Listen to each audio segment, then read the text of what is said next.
হুজুর বলেছেন, যে ব্যক্তি একবার আমার উপর দরুদ পড়বে, মান সাল্লা আলাইহি সালাতান ওয়াহিদা সাল্লাল্লাহু আলাইহি সাবঈনা মাররা, ওয়া ফি রিওয়ায়াতিন ফি নাসাই সাল্লাল্লাহু আলাইহি সাবঈনা মাররা, ওয়া ফি রিওয়ায়াতিন ফি মুসলিম সাল্লাল্লাহু আলাইহি আশরা সালাতিন ওয়া হুত্তাত আনহু আশরু খতিয়াতিন ওয়া রুফিয়াত লাহু আশরু দারাজাতিন। মুসলিম শরীফের হাদিস, নাসাই শরীফের হাদিস।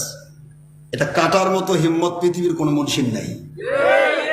হুজুর বলেছেন, যে ব্যক্তি একবার আমার উপর মহব্বতের সাথে দরুদ পড়ে, আমি আল্লাহর বন্ধু, আল্লাহর ওহিয়ে গয়ের মাতলু দিয়ে তোমাদেরকে প্রমাণ দিয়ে যাচ্ছি, তার কমের পক্ষে 10 বার রহমত নাজিল হবে, ঊর্ধ্বে 70 বার রহমত নাজিল হবে।